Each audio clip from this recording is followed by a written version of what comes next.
Sadgurunath Maharaj Ki Jai, and welcome to JagadambeReadsMahabharata52. As you may remember, Yudhishthira had to acquiesce to taking everybody to Varanavata. He realized that he was helpless. He made preparations to leave. He knew that something had been planned by his uncle, but he could not guess the exact form in which danger awaited them at Varanavata. As soon as they heard that the Pandavas had agreed to go to Varanavata, according to the wishes of Dhritarashtra, Duryodhana and his uncle Shakuni decided to finalize the plot. Duryodhana sent for Purochana, one of the ministers in his father's court. He spoke to him alone, making sure that they were not overheard. He took the right hand of Purochana in his and said, "All this world, with her riches, is mine. You are as dear to me and near to me as my father. You can share this kingdom with me now. You are no stranger to me or my thoughts. It is up to you to help me in my hour of need. You know that the Pandavas have been asked to go to Varanavata by my father. I want you to leave today, immediately, for Varanavata in a chariot drawn by the fastest of steeds. You must travel faster than the mind. In Varanavata, you must build a palace for the Pandavas. You must equip it with the richest articles. You must make it a fit place for the dwelling of princes.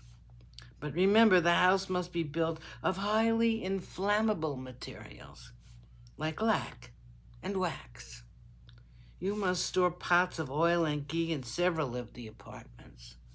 The house must be ready by the time they reach the city. You must perfume it in such a way that the people may not suspect the real building materials used.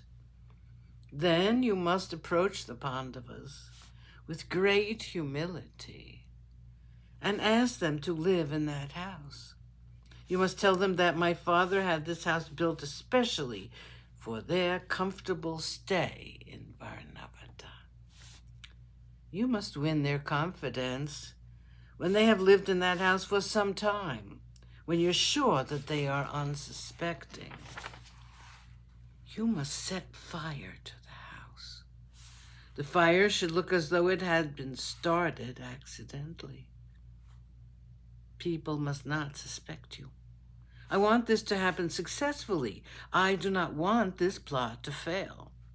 This is my only chance of getting rid of those hated cousins of mine, without anyone suspecting that I had a hand in their destruction. I depend on you entirely." Purochana assured him that his wishes would be carried out to the letter. He hurried to the city of Varanavata and began the construction of the dreadful house of lac. It was built on a very elaborate scale. Dhritarashtra had asked the Pandavas to go to Varanavata for a year. The news spread like wildfire. The people were all unhappy. There were some who were bold enough to express their opinion. They approached Yudhishthira and said, "This blind king is not good in his intentions. Why should you listen to him if he tries to do you harm? Please do not go to Varanavata.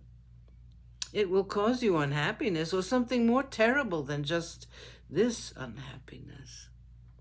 Dhritarashtra does not like you or your brothers. It is very unfortunate that Bhishma is blind enough to allow this injustice without paying attention to it.